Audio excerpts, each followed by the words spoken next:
We are Oh, there recording. you go. Brilliant. Yeah, Yeah, we got there in that'll the end. work. Brilliant. Great. So, Good. thank you everybody for joining us today. We have an absolutely fantastic gentleman who was technically my boss's boss, the former director of MI5 and MI6, David Bickford. David, welcome to the show. How are you doing? Oh, thanks very much for having me, Gavin. Absolutely very exciting to be with you, I must say. Yeah, doing very well, thanks. Oh, brilliant. I love this because you've worked both in the field and behind the desk. So it's not like kind of you've got like both sides of the coin, as it were. You know how all the operations work. So I love that. There's a lot of kind of headbutting usually between analysts and field operatives, I've noticed, and you know, because they don't know the experience of the other. How have you found that kind of transition? Right. Well, I was their lawyer, so I was very lucky because I was able to sort of stand back, Hmm. be involved in the planning of all the operations, and that obviously involved both the operatives and the analysts. I have to say that in my experience, I didn't see headbutting. What I saw was was constructive thought, if that's a better way of putting it. Well, And yeah, I was very lucky actually. I was really privileged to watch them at work and be involved in the planning of those operations. They're an incredible bunch of people, I must say. Yes. yeah. Obviously we can't talk too much about the actual intricacies of the legalities of it all. But what do you find are kind of the biggest challenges at the moment that the intelligence agencies are facing? Yeah, I think it is, and it always has been. When I joined, it was towards the end of the Cold War, and MI5 and 6 were transitioning into dealing with terrorism, narcotics trafficking, organized crime. And that Hmm. was a different mindset because one had to be more public. Hmm. And it was essential to create operations that would result in terrorists being prosecuted. Now, that meant using the intelligence that they gathered that formerly used to be put secretly to the government, obviously, to actually convert a lot of that into open evidence in court.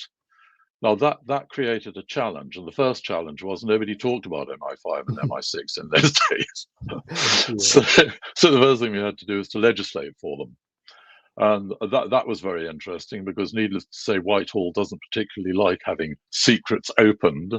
So the first battle was dealing with Whitehall, get them legislated for, and then moving on to create procedures in the courts for allowing the intelligence to be turned into open evidence. Hmm. Part of the problem there was, of course, that one had to recognize the sort of balance of rights between the state on the one hand, or the agencies, if you like, Hmm. and the individuals being targeted on the other. So we had to create a system whereby the evidence that was produced what was done in such a way that the judge at the trial would be able to see everything we had, and he would make sure that the defense weren't refused anything that might help them. And of course, that's Hmm. quite a current problem at the moment.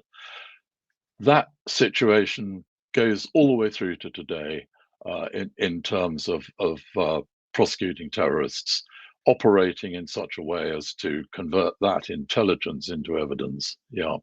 Yeah, I can imagine. And not only that, but obviously your priority being kind of protection of the source as well. Yes. You know, I know there's a lot of tropes in a lot of the Hollywood movies and that kind of thing where they portray an asset or whichever way you want to refer to them, an agent, an asset, an informant kind of thing.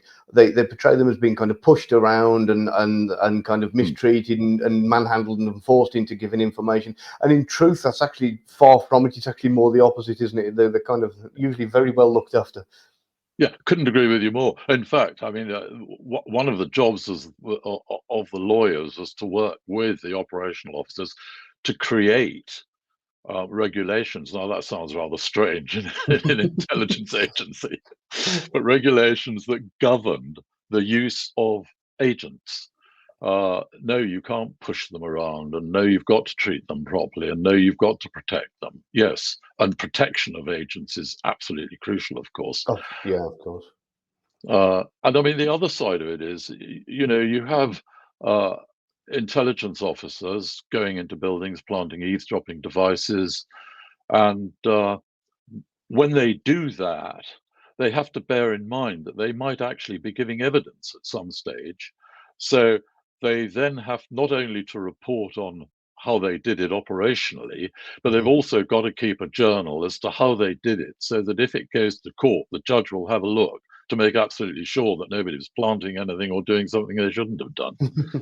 Yeah, and that in itself is, I mean, I know from myself doing that kind of thing, it's like an extra layer of like on your mind all the time. What am I going to write about this, and how am I going to describe that? It's kind of another layer of not difficulty, but I'm trying to think of the right words and it won't come to me. So admin. The one we all hate, and the one we all hate. Yeah, and I mean, I know, like, kind of, there's reasons for it, but when you've kind of spoken to a source and they leave the safe house or hotel or whatever it is you're using, it's immediately pen to paper. Yes. And of course, a lot of people don't realise that the reason it's done, it's so it's all still fresh in your mind and unpolluted. And a lot of people don't realise that, because they never see James Bond writing a report at the end, do they? So No. they don't realise the amount of paperwork involved in it all. So yeah. No. I've gone Right. through. Go on. No. I was just agreeing with you. Yeah, that's so true. So true. Yeah, what it was, I was going to draw upon. So the inspiration for Katia, I believe, come from your granddaughter, if I'm right with that. Yes. What were the challenges of, because I'm going to flip between, like, kind of the book and work, as it were. What were the challenges of writing from a female perspective for yourself?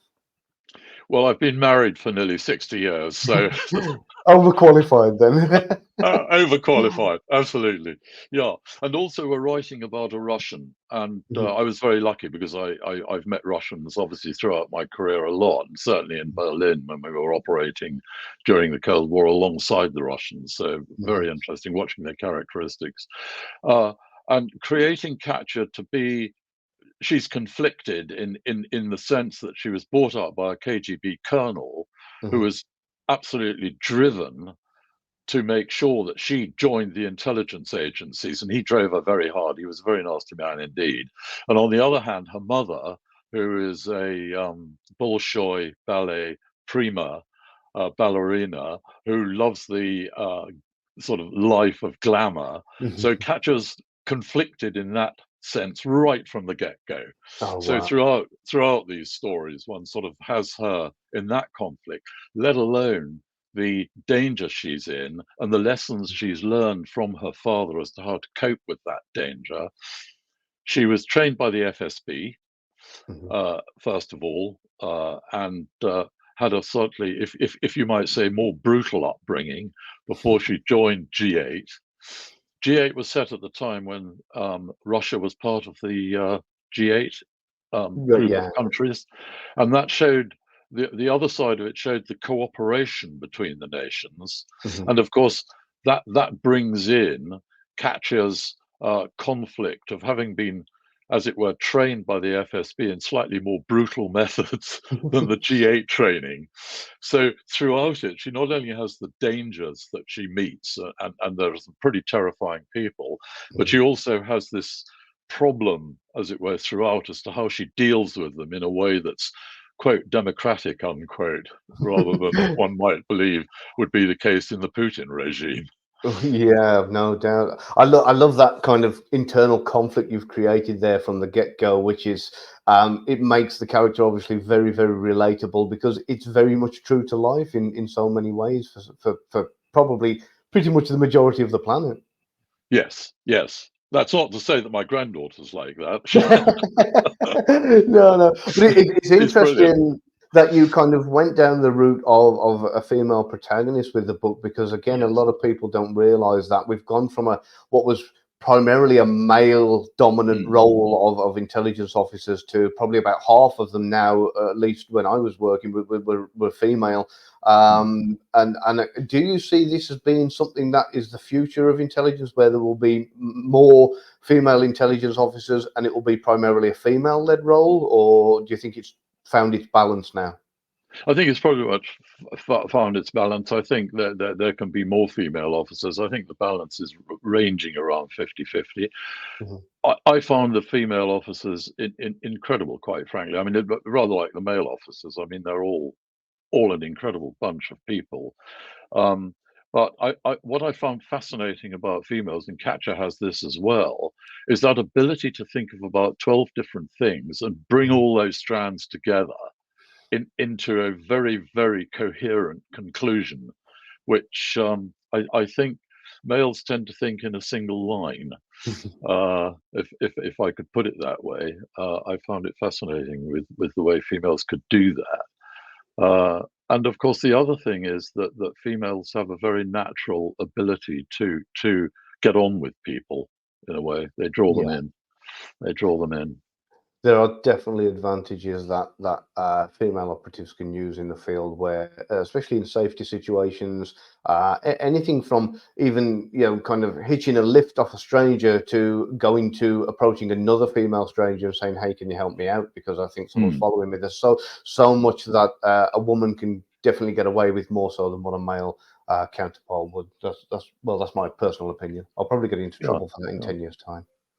No, I think it is a characteristic. I mean, it's got nothing to do with seduction or anything like that. Mhm. What it's got to do with is that natural warm approach that I find the women agents have. Mhm. Now, the MI5 and MI6 are the most commonly known, generally operate as a rule separately. There was talk a few years ago of kind of merging the two. Do you think that would ever Hmm. happen? I don't think no. I think at that time that there was more separation again because they dealt with communism, Hmm. and that required a very uh, stark split between MI5 dealing with what was going on in this country and MI6 dealing with what was going on externally. So the split was quite clear in those days. Yeah. Uh, with terrorism, organized crime, it's transborder. Hmm. Yeah.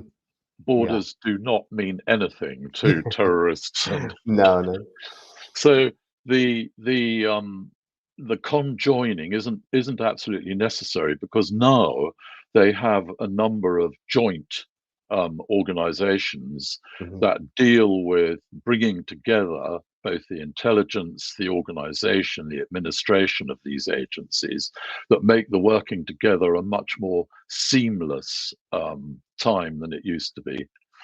Yes. Yeah, and I love that because I was explaining to somebody not so long back when they were on about the differences between MI5 and MI6, and I explained that MI6 is primarily looking at foreign threats, whereas Mm, MI5 is primarily looking at domestic threats. I said, however, that mm, doesn't mean MI5 don't operate abroad, because they do, and mm, it doesn't mean that MI6 don't operate within the UK, mm. because they do. So, Yeah. which kind of didn't help me out any. So I had to go into a little bit more depth of trying to explain, the nuances of it all. So with your kind of position, I imagine you had a lot of communications with GCHQ. A few years ago, back when I was working, we before we could do any of the intercepts, we had to get a HOW or a Home Office warrant. Is that still the Yeah. case now? Is that still ongoing these days? Yeah, that's changed now, in the sense that there was a lot of disruption, if you like, at the Hmm. time when MI5 and 6 needed to get into intercepts on social media and the internet, and Hmm. that became quite difficult. There's so much of it, and the Yeah. question of warrants arose. I've always been in favour of having judicial warrants. That's warrants issued by judges Hmm. rather than ministers. It used to be issued by ministers for eavesdropping and telephone intercepts. The problem with that is that when things went wrong, it was the ministers who took the brunt of the problem. Mhm. And the argument was immediately, well, of course, ministers are biased in favour of the agencies because they want to get the information. Yeah. Whereas after a long, actually, it was quite a long. I think battle is the right word. Actually, Mhm. the concept was finally achieved that these warrants should be issued by a judge. So now the concept of ministers being biased has been taken away. Judges are independent. They Mhm. see the evidence that's been put before them. So one has a much better situation for the agencies now. They don't have to defend themselves against the warrants they've achieved. Yeah, and of course, obviously, the delay of the whole thing was a nightmare for us because there might Mm. be something happening later that day. So has that helped us expedite the process a little bit? Yes, absolutely. I Brilliant. mean, you can go straight to a judge and ask for permission. Yes, absolutely, Wow. which is brilliant. Yes. I was just about to say fantastic, like I was about to go back to work, but it doesn't make a difference to me anymore. But No, yeah, no, but yeah, it was yeah, kind of good to know. Yeah. I can Um, see how you would have felt at that time. Absolutely, yeah. Very frustrating, and sometimes you'd Oh, find yourself in a catch-22 situation where the evidence was being done by phone, and they'd say, "Well, we need more evidence to issue the how," and then you'd say, "Well, I can get the evidence if you give me the how." And yeah, anyway, yeah, I'm not going to go down that route. Your dad was an RAF intelligence officer as well. So was this in the blood? Do you think it something that you were destined to do? I don't know. I mean, he had a very he was during the war. His job was to analyze the ultra, that is the Bletchley Park information, Hmm. both about Germans and the Japanese. He actually spent some time at the end of the war, towards Wow. the end of the war, dealing with Japanese intercepts, and Hmm. his job was to sort out the intercepted information that could be used Hmm. either to attack or defend or not. And the reason for that was, of course, that the more that was used, the more likely it was that the enemy would find out that they had been intercepted and Yeah. would immediately change their codes. It Hmm. was a very, very difficult job. He never really spoke about it, but Hmm. he was one of the most level-headed people I've ever come across. He was a great father, absolutely fabulous Wow. father. Oh, He that's spent a lot amazing. of his life abroad. He set up an airline immediately after the war with a friend of his, and he went out to South America Wow. as that end of the airline. I was really, really lucky, which of course started with the excitement of life. I used to visit my parents once a year to go out for summer holidays, fly out, and in those days it took a couple of days to get to Brazil where he was. So yeah, so he not only led an exciting life himself, but he gave me the opportunity to do that as well, which was I bless him for. Yes. Yeah. Oh wow. Yeah. I can't imagine how much fun that must have been being young, kind of at that age, going exploring the Brazilian jungles and kind of yeah. Oh, Even now, absolutely. I'm itching to do it myself now. Yeah, no, wonderful. I mean, yeah, I was 6 when I first started, you know. Wow. Yeah, had a label on me, put on board the aeroplane. Oh well, that's brilliant. Yeah, So I'm going to go back to the book a little bit. I'm going to keep doing this. I'll keep hopping from one to yeah. the other. But who would you say your kind of writing style is most like for those out there who are about to buy the book or thinking about it? You know, what would you compare yourself to author-wise, or is there somebody that's been an inspiration to you in your writing? Well, I'm always killed for this, but the the very first thriller writer I came across was Mickey Spillane, and uh, I just loved his sort of short sentences, punchy way of writing. Hmm. Um, and then later, one got to other sort of more sophisticated people, Somerset Maugham, for instance, and his characterization, Hmm. phenomenal. I mean, I just love his characterization. And then one came across people like Lord Denning, who was the judge, whose English is just so superb. I mean, one could never copy it. But his was short sentences as well.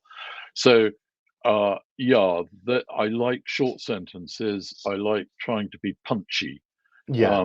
I like my characters to get into problems Hmm. and have to manipulate themselves out of it more than have to fight their way out of it, if that Yeah. makes sense. So obviously there are battles and that sort of thing, but Mhm. manipulation, deviousness, uh, characters who create enormous problems for them, but all in this sort of short, punchy style, if that makes sense.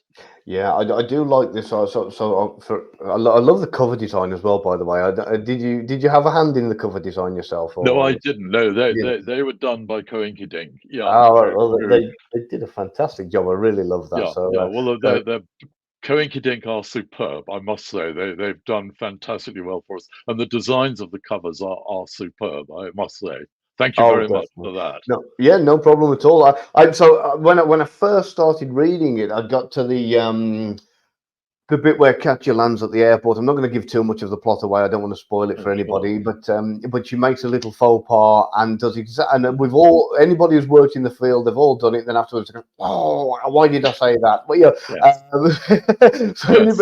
any of the old crew that I've worked with are all watching this now, nodding, going yes. um, Countless times we've made those little faux pas, and that's what makes the whole thing so much more relatable and realistic. You know, that it's not this shiny, polished, perfect at everything, Mr. and Mrs. Smith style character. Mm, mm. It's relatable. I really love that. So Oh, that's as much as I'm going to say about the thank book yeah. plot wise at the No, moment. but thank you very much, because Catcher the Informer is actually a prequel to Mhm. Catcher, which was actually the first book. And yes, it is her first operation. Yes, it is the time when she makes all the mistakes and gets herself into the most awful trouble. So thank you very much for saying you enjoyed that and recognized the sort of problems of your first operation. Oh, Brilliant. definitely. Not just my first, but several others. Well, yes, all right. Although to be, there was one particular operative I worked with called Dave the once, and I'm not well. I've used the name Dave, but Yeah. he nobody wanted to work with him Oh, right. because he was a jinx. And I Ah. remember the ones who were sitting in the ops room and we were all planning things. He did something yet again that messed everything up. And I said to him, I said, Dave, I said, you're that unlucky. If you died, you'd be reincarnated and come back as yourself. Oh, that's outrageous. As you can imagine, Yeah, we were all cracked up laughing at all that. Even cracked Dave up. himself. Yeah. Yes, yes, I know. Yeah. Well, it's the sort of Oh, humour one gets a bit used to. It sort of gets one through the hard times, doesn't it? Yeah. yeah, and this is another thing that a lot of people don't realise that they see the kind of or read the books, whether it's Le Carre, whether Len Dayton, whoever spy books they're reading. What they don't realise is that the most of the time there is a phenomenal sense of humour amongst Mm. intelligence operatives, surveillance operatives, all the different kind of guys. And again, it's a bunch of guys working together in stressful situations, and I think it's a kind of coping mechanism to a degree, Yes. but Yeah. without being spoken about. It kind of Yes, makes it I agree. bearable. Yes, I think that's right. I think in any really stressful job, I mean, my eldest grandson's a doctor, Mhm. and you need that humor to get you through those stressful situations. And of course, I mean, things have changed these days, and quite rightly so, because some elements of humor have rightly been kicked out. But on the whole, humor gets you through the hard times, no doubt about that. Yes, Mhm. yeah. Yeah. Right, I'm going to go completely off piece now with it with a couple of things, and I'm going to talk about. Mm, Well, actually, what I'll start with, because I love the fact that you mentioned the FSB earlier and the G8.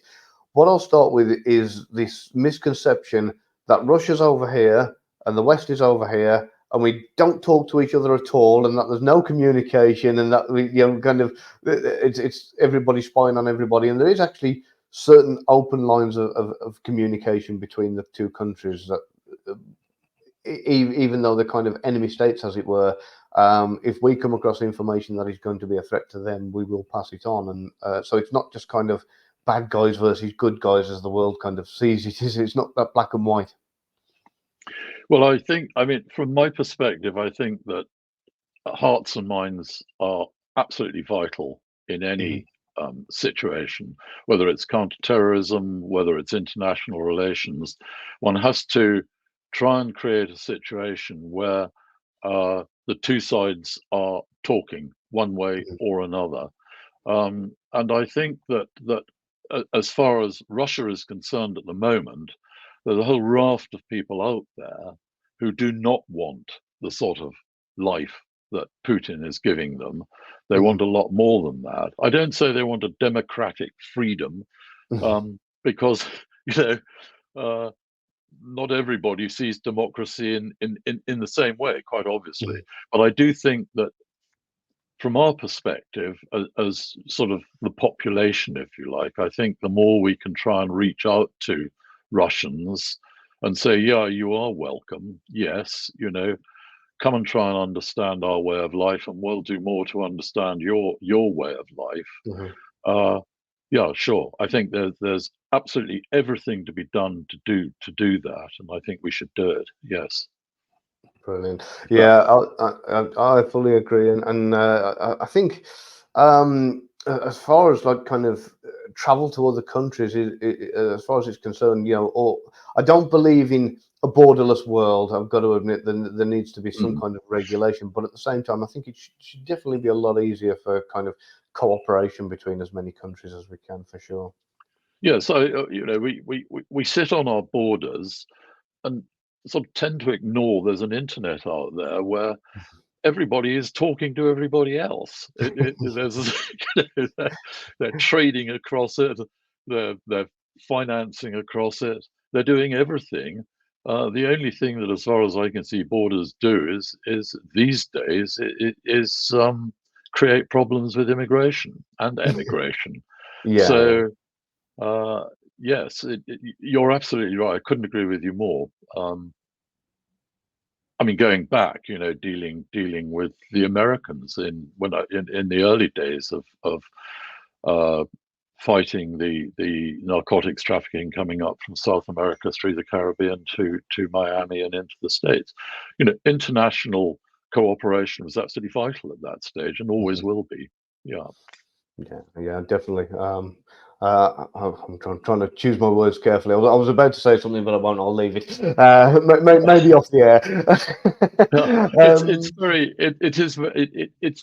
it is a real problem. Trying to deal with the concept of the internet and social media as against borders, and I don't think we're handling that terribly well at the moment.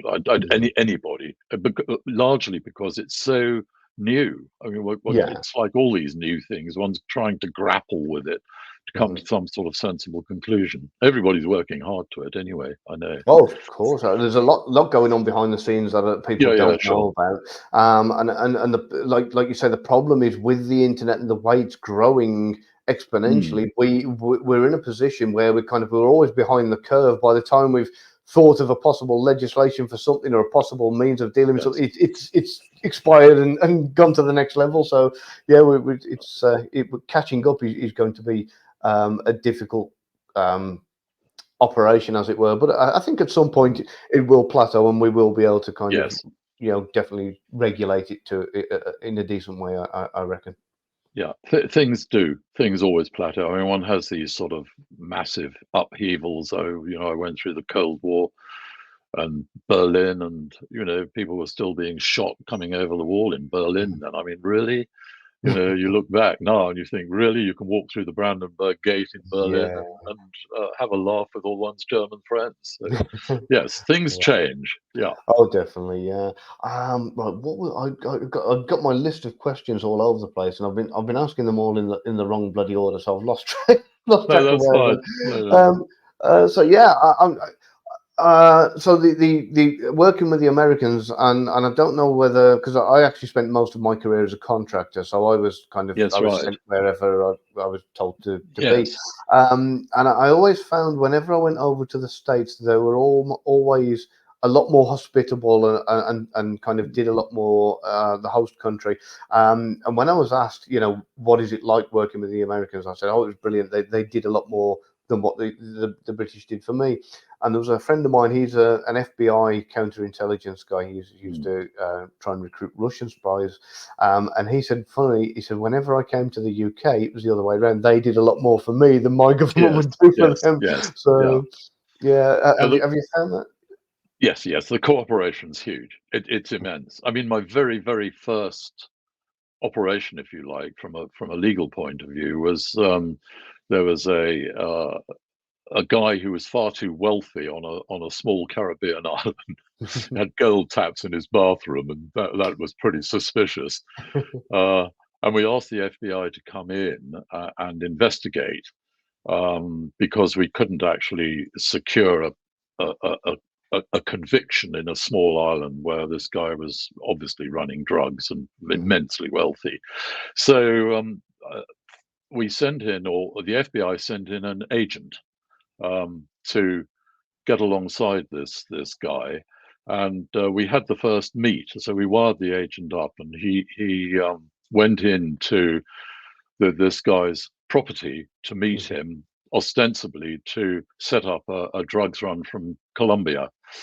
And we had the wire all set up. We were in the room listening in, waiting. It was all going to be good. He goes in, opens the door, and the target says, "Oh, right," he said, "very good to see you. Come through and we'll go out onto the veranda and we'll talk things through." Well, the house overlooked the sea, and the wind had changed westerly, northwesterly, and we couldn't hear a word. All you heard was shove the waves crashing in. I mean, later he took them up, and we had a successful meet up in Miami, and the guy was convicted. But the other side of that story, which you will recognize yourself from your own operations, was not long after that, the agent was operating in a Colombian cartel and was killed. So you get the humor on the one hand, and you get brought up sharp on the other. This is the side of things that people don't see and don't realize. That because I've been asked on several occasions, define intelligence officer in one sentence, and I've said it's the most dangerous way to make friends, the most dangerous way in the world to make friends. I like that.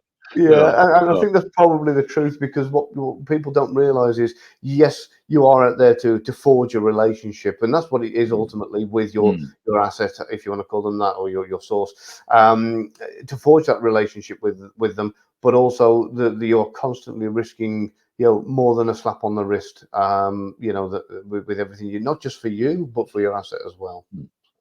Well, as I say, I was just privileged to be their lawyer, and watching them, do the actual work, as it were, was incredible, and I've got nothing but admiration for them. The odd thing is that anybody can apply to become an intelligence officer in this country. Everybody is welcome, and there's really no bar to intelligence officers. I think the very interesting thing, and I don't know whether you'll agree with this, that we find is that absolutely top of the list for the qualities for an intelligence agent is integrity. Because on the one hand, the officer has to go out and pretend to be somebody he's not. He'll lie and steal things in houses if he wants some information, or go into houses, trespass, and all the rest of it, do that sort of thing. But on the other hand, when he comes back to report, we go back to what we were talking about earlier, he has to be absolutely honest. Because otherwise, if he's not honest, the whole operation starts to fall apart. So that sort of integrity is very, very important and top of the list. I mean, you literally kind of summarize it as you need a loyal, moralistic rogue that isn't prepared, that's prepared to kind of go in and do the dirty work. But like you say, that report at the end of it all has to be like so precise and so vital that it's not only accurate but nothing exaggerated or anything along those lines, because that could be the catalyst for a bigger operation or action Mm. against something or somebody. And of course, if it's not done properly, and then that particular officer's integrity is brought into question, then Mm. anything else, the whole kind of it has like a Yeah, the domino pack of effect. cards just the pack of cards just crashes. Yeah, that's Exactly. Yeah. absolutely right. And Mhm. I think that is very, very interesting actually. And of course, as you know, these operations are incredibly well planned. I mean, people don't go out on the hoof like James Bond and sort of Yeah. you know, do what they want when they want. Oh Everything yeah. is incredibly well planned. Yes, Yeah. yes. Yeah. If people knew the kind of extent of developing patterns of life for somebody, and Mm. the kind of the work that goes into, it's not just kind of you show up at the bar, order a vodka martini and say, hi, I'm Bond, let me introduce myself and get to know you, Yes. and it's not kind of done ad hoc like that. There's so No, much preparation that goes into it. So yeah, we're not improv guys. no, Well, absolutely. Yeah, not no. always anyway. There are times, sometimes we have to adapt, but the actual, usually the plan itself, the overall plan is very meticulous. So Yes. Yeah, um sure, so sure. you've got more books on the way as well, is that right? Yes, yes. Well, there was the first Catcher book, of course, which dealt with her chasing Cartwright, who was the depraved money launderer for Gaddafi, who stole $500 million when Gaddafi was was killed, and she has to fight terrorists in order to get through them. Goes out to Panama and then into Ambergris Island. So she goes all over the world trying to chase that money. And of course, will she go for the money, or there's a love story too? Will she go for the love? So Ooh. yeah, the next one that we're starting now is Arctic Betrayal, and she's sent up to Siberia uh, Ooh. by the Laptev Sea, which is the coldest sea in the world. She's got to operate up there, so we're going to see how she manages to cope with that one. More Yeah. danger and Wow. a pretty terrifying adversary too. So yeah, she's Oh going to wow. have a really hard problem. Very And interestingly, sorry. sorry, carry on. No, interestingly, we've got a submarine involved in this one, and at the moment, I'm in touch with an ex-submarine uh, captain who Ah. I don't think I can mention his name, but if he's listening, thank him very, very much because he's absolutely brilliant. So we're learning all about the life of submarines in order to get our Ah. facts right.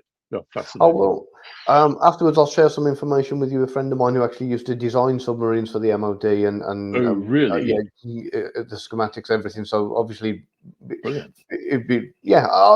We'll link up after Oh, the show, good. and Thank yeah, you. we'll Oh, that share would be great. information. Might be useful for you. Yes. So yeah. So are you going to be popping out to Siberia yourself to kind of write from experience, or is this going to be a Google Maps job? No, well, I think I'm going to send my youngest grandson, who's absolutely bent on actually going down to the Antarctic to live with Oh wow. penguins. But I think he might he might settle for a trip to Siberia. Oh, but yeah, why not? No, that's it. Yeah, No, don't risk no, it yourself when you can no, send no, somebody no. else. But we'll be going to Finland. I Mhm. talk about we because Carrie and my wife and I both write together. So yeah, Yeah, because part of the story takes place in Finland. So yeah, north and right up north of Finland. So we'll be going there. yeah. I Yeah. know you've mentioned, like Carrie's kind of very integral to the writing of the book, and you've Yes, shared yes, yes, ideas absolutely. about it. So, No, it's the great fun. Great fun. few Yeah. few funny looks on the morning walks then. Oh, yeah, morning walks. Yeah, that's absolutely right. Morning walks are very dodgy because we're always talking about either somebody being killed or some dreadful thing that Catcher's got herself involved in. Get a few funny looks from passers-by. Yes. Yeah, yeah, I Yeah. can believe that. Yeah, so I remember an author friend of mine who said my Google search history would probably be enough to get me locked up for life.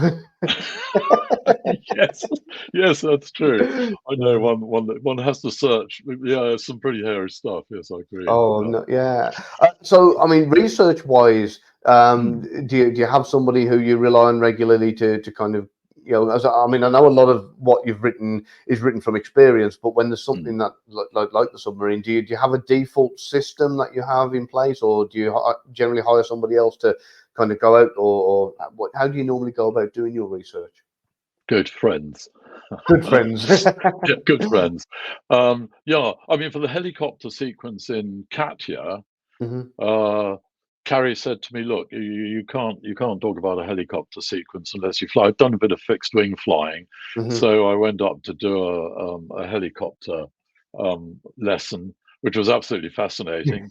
Yeah. The grandkids were watching, and they were very rude. They said, "Well, that landing was very, very dodgy."